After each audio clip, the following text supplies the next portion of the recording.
Hello world, hello world. Welcome back to my channel. Call me Biz. Ralph Barbosa, burning jokes in Chicago. Shout out to Ralph. I feel like last year or like 2023, 2024, I seen this guy all over my YouTube shorts. Just because I have a separate channel where I do research for these videos. I read the stuff y'all say in the comment section, then I type it in, and so I could, trying to but yeah, he's one of the new comedians I was interested in because every clip I've seen of him has been hilarious. So this is the first time I'm watching a full set from him. So y'all let me know how you feel about him in the comment section below. If he has funny bits, I don't know, but every clip I've seen of him on YouTube Shorts has been fire. All right, don't forget to like the video, leave a comment, hit that subscribe button. All right, also shout outs to all the members of the channel, and you too could be a member. All right, so yeah, think about it. That would be really helpful. No more ghost watching, let's get it. It's good to be here in Chicago. Chi-town. Like it. Chicago, man, y'all don't play about your money. There was a homeless dude on the corner playing the saxophone. He had the little box for the tips. I was dancing to the saxophone, but I never tipped. He stopped playing. He was like, "You ain't gonna tip, you ain't gonna dance." He cut off his dance. Like, dang, shit, he's tough. But it's been cool, man. Chicago put me in a good mood. I was in a bad mood when I came. The other day back home, I got pulled over. And I wasn't moving, though, so I didn't think it was that fair. I was parked. That happened to me. I was parked in a parking lot. And then this cop just pulled in behind me and lit me up. But honestly, I was like, damn, he's good. Because I was just about to start speeding. He predicted that shit. He's 2 steps ahead of me. He's gonna make detective.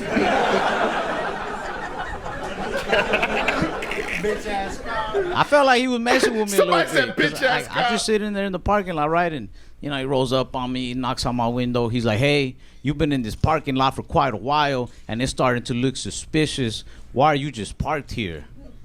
I said, "Sir, this is gonna sound a little crazy, but the dude who invented parking lots, this is what he wanted us to do with them."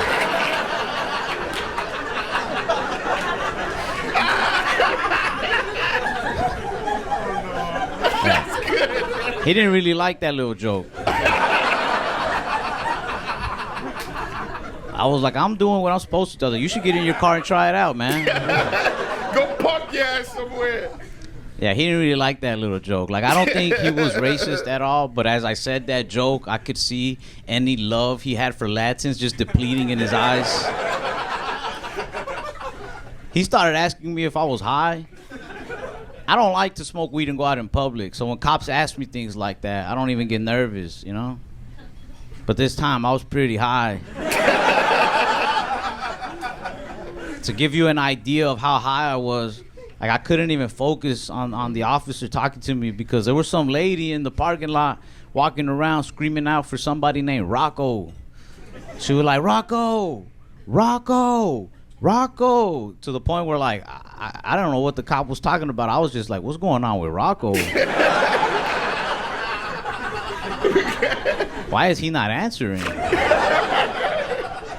Where Rocco at? Am I Rocco?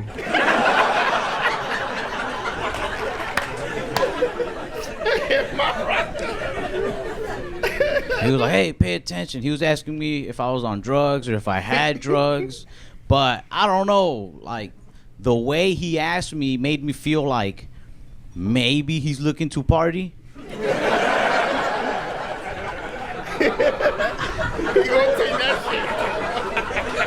I only say that because cops have an official way of asking things, like cop lingo. They're like, "Hey, are you under the influence of any drugs? Do you have any substances on you?" Things like that. But he didn't ask like that. What he did is, he's right here at my window, right? And then he hits one of these. He goes. He looked back. Oh, he tried to get drugs. And then he licked his lips. He hit a mean ass P. Diddy. He goes, "You do cocaine?" I was like, "I've never tried it, but if you have some, I'll try it once." He was asking me for my ID. But look, the whole reason I was in this parking lot was I borrowed my cousin's car to go to the store. And when I got there, I realized I forgot my wallet. So then I just, sat in the car, killed 20 minutes on Instagram before driving home. The whole reason that this cop approached my car was because after he had seen it parked there for a while, he ran the tags. And when it came up under my cousin's name, it showed that my cousin has a warrant out for his arrest. Ooh. And like I said, I don't have my ID, man. And you don't know how hard it is for a Hispanic dude in a 99 Impala to convince a cop his name is not Carlos. Impala, the 96 Impala is my favorite. Man, that's my favorite car. I was like, "Sir, I'm not this thug you think I am." I was showing them my emails from Banana Republic. If I was Carlos, you think I have banana points? Come on, man. Not Banana Republic. I was like, "I'm not Carlos. I'm Rocco, maybe. I don't know anymore." He's good, man. I fuck with him. Yeah, I don't even smoke weed that often, man. Not anymore, at least. Sometimes I'll upload videos of my stand-up on YouTube, and people will be like, "This guy's so baked."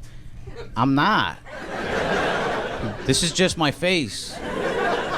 I do think that because I smoked so much during puberty, my face got stuck like this. You know how they tell you your face gonna get stuck like that? Keep making it. Yeah, I don't smoke that often anymore. I used to. I really do believe that smoking weed as a teenager saved my life, though. I honestly do, because I was a troublesome little angry kid. I used to fight for dumb reasons. Somebody would be like, "Hey, man, I was with your girl last night." And that's not dumb. I'll be like, "What'd you say about my girl?" But weed mellowed me out instantly with the first hit. I remember smoking and just being like, "Man, you can have my girl, bro, no problem." No amount of weed. I was like, "Let me introduce you. I like her, so I know you'll love her." You know? You got good taste.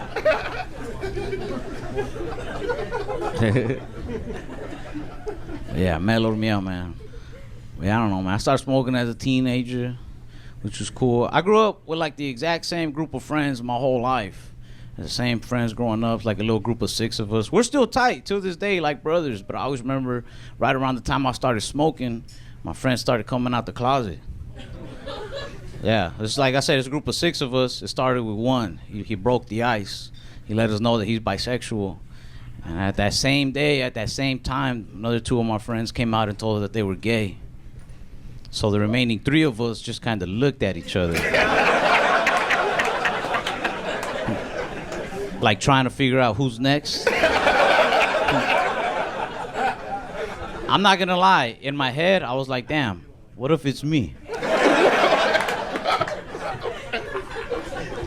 It's just mad confusing. You know how confusing it is to be this 15-year-old kid thinking you're growing up in the streets with the thugs, and it turns out, nah, you're just a dude from a predominantly gay neighborhood is all. Yo, that's wild. It threw me off so bad, man. You know what I mean? I'm 15. Half my friends are coming out the closet. It's confusing. I had to have a heart-to-heart with my buddy. I was like, "Paco, you and me been hanging out every day together since we were 7. Do you think I'm gay too?" I was like, "Man, I'll put it to you like this, man. We're in school, so he points at my classmates. He's like, 'You see Jessica and Emily over there? If you could have sex with one, who would you have sex with?' I said, 'Either one.' He said, 'Okay. What about John and Jessica?'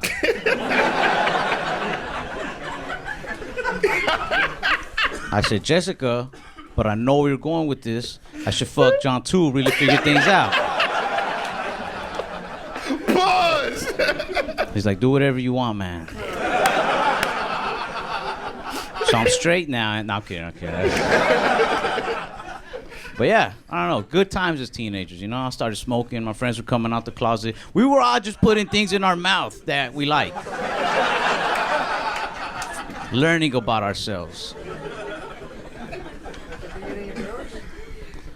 It's cool, man. I miss where I grew up. I like that area. I grew up like right in between a really bad neighborhood and a really nice one. So like I've always understood all the hood lingo, but sometimes I'll hear it and like I still don't catch on quite. You know what I mean? It throws me off. I guess because of where I'm at in the area. Like the other day, my neighbor was catching up with me. He's like, Ralph, I know you've been hitting some fat licks off these comedy shows, homie. Break bread with your kinfolk, babies. You know me and you, we go way back like 4 flats on a Cadillac, cuz. Yeah, sound like 4 flats on the Cadillac. I was like, man, I don't like when you talk like that, Kyle. Why you talking like that? I can tell I grew up on the badder side of the area just based off of the relationship advice the older dudes used to give me. Like this older neighbor named Roger, I was just venting one day. I was like, yeah, I don't think it's going to work out with this girl, man. He's like, you got to do what I do. When I'm having problems with my girl, I look her right in the face and I say, look, baby, you can do what you do in those streets, but at the end of the day, the streets don't love you like I do. Yeah. I was like, I don't think we're having the same type of relationship problems there. Like, yeah, I get jealous sometimes, but you, Roger, I think your girlfriend is a prostitute. The streets don't love you like that. I can tell that I was on the badder side just because of the gas stations, man. Like, if I'm ever in an area and I'm not sure what kind of area it is, like, I'll walk into a gas station. That's how I calculate the statistics. You know what I mean? If I go into a gas station and that store has more hot chips than regular chips, I know my chances of getting shot have gone up 60%.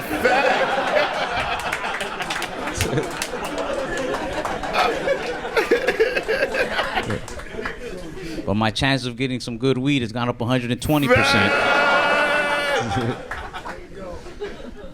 I had a job at a McDonald's when I was 16. And like I used to get kind of depressed as a teenager. Like I'll admit, I even had a little bit of like that self-hatred, but McDonald's saved my life.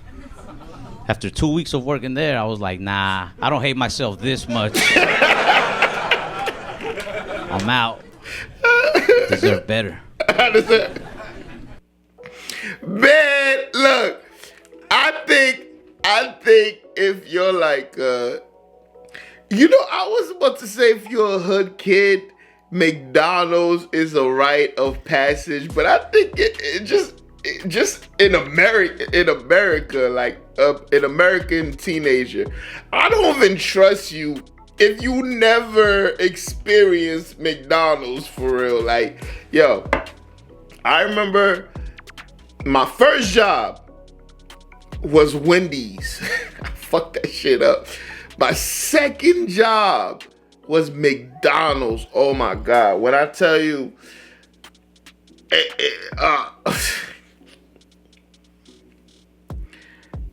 shout out to my guy, man. You know what's crazy? I was talking about like growing up, like I've lived in different places. I've lived in hoods, and I lived in hoods that you wouldn't necessarily like. All right, so let's say this, right? Let's say this: Rhode Island, right? Lakeside, Doris Street, all of that, Silver Lake, right? If you were to walk through that street, you wouldn't think anything. You were like, oh, this is a normal, nice little neighborhood. Like you wouldn't be able to tell because it's not as rough as like, if you were to go to the West End or if you were to go to like Chad Brown or if you were to go, but you're just dead smack in the, you feel me? So I get what he's saying, but yo, Ralph is funny, man. Ralph is funny. He seemed like not not as polished. I think the stuff I've seen on the YouTube shorts or more of his later stuff, like when he's more polished. But all of the jokes hit, man. All of the jokes hit. And you know what's crazy? I mean, I never had no homie in my circle that came out to be like gay, but here's what I know. I know like around like the 20, I'll say around 2020, people are more accepting. They're like, yeah, be you.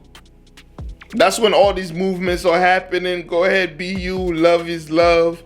Blah, blah, blah. People, you know, ain't nobody gonna judge you. Hey, go ahead. Do your thing.